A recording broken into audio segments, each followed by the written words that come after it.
ভিডিওর টাইটেল দেখেই নিশ্চয়ই বুঝে গেছেন আপনাদের সাথে আমি আজকে কি শেয়ার করব। হাই এভরিওয়ান, আসসালামু আলাইকুম। আশা করি সবাই ভালো আছেন। আমিও আলহামদুলিল্লাহ ভালো আছি। আজকে আমি আপনাদের সাথে শেয়ার করব আমাদের সিম বাগান, যে সিম বাগান থেকে সিমগুলো তোলা হয়েছে। এখন কিন্তু আমরা সিম বাগানে চলে এসেছি। এই সিম বাগানটা কিন্তু আমাদের বাড়ির আঙিনাতেই করা হয়েছে। মাশাআল্লাহ, অনেক ফুল ধরেছে এবং সিম ধরাও শুরু হয়েছে। আপনাদের সাথে আমি যে শশা বাগানটা শেয়ার করেছিলাম, সেই শশা বাগানেই কিন্তু এই সিম বাগান করা হয়েছে। এখন তো শশা সিজন চলে গেছে এবং শশা ধরাও বন্ধ হয়ে গেছে, তবে মাঝে মাঝে কিছু শশা এখনো হচ্ছে। সিম বাগানে কিন্তু প্রচুর ফুল ধরা শুরু হয়েছে। মাশাআল্লাহ, আল্লাহর কাছে লাখ লাখ শুকরিয়া, আলহামদুলিল্লাহ।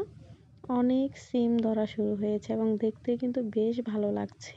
সিম বাগানের যে টাল দেওয়া হয়েছে ওইটার ভিতরেও কিন্তু অনেক সিম ধরেছে এবং ফুলও ধরেছে। আমি ভিতরে গিয়ে দেখাতে পারছি না, কারণ ভিতরের দিকে অনেক লতা পাতায় ঘেরা, দেখানো যাবে না ভালোভাবে। আমি শুধু সাইড থেকে আপনাদের দেখাচ্ছি। সিম গাছের নিচের দিকেও কিন্তু সিম ধরেছে। ফুলগুলো দেখতে কিন্তু আমার কাছে বেশ ভালো লাগছে।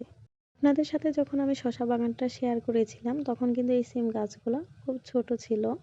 এখন বড় হয়ে ফুল ধরা শুরু হয়েছে এবং সিম ধরা শুরু হয়েছে।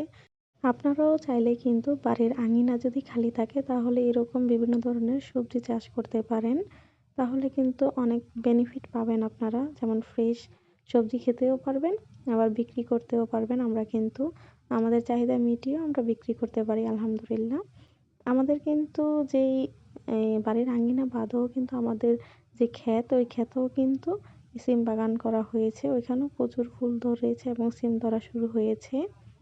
এখন কিন্তু অনেক ভাইয়ারা আপুরা আছে যারা শহরের মধ্যে থেকেও তাদের ছাদে বিভিন্ন ধরনের সবজির চাষ করে থাকে। গ্রামেও অনেক মানুষ আছে, অনেক ভাইয়ারা আপুরা আছে, ওরা শখ করে অনেক সবজি চাষ করে। শশা গাছে এখনো কিন্তু মাঝে মাঝে কিছু শশা হচ্ছে। লতা পাতার নিচে শশাটা আছে, এজন্য আমি পাতাগুলো সরিয়ে আপনাদের দেখাচ্ছি। এদিকে কিন্তু আবার কলা গাছেও কলা ধরা শুরু হয়েছে। এটা কিন্তু সবজি রান্নার যে কলা, ওই কলা, যেটা আমাদের এলাকায় বলা হয় আনাজ কলা। আর এইগুলো হচ্ছে কইডার চারা। ফুল ধরা শুরু হয়েছে, তবে তেমন কইডা ধরেনি।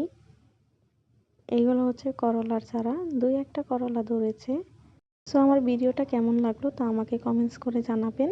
লাইক কমেন্ট শেয়ার করতে ভুলবেন না। আর যারা আমার ইউটিউব চ্যানেল থেকে দেখছেন, তারা আমার চ্যানেলটা সাবস্ক্রাইব করে দিবেন। আর যারা আমার ফেসবুক পেজ থেকে দেখছেন, তারা আমার পেজটিকে ফলো দিয়ে আমার পাশেই থাকবেন। আল্লাহ হাফেজ।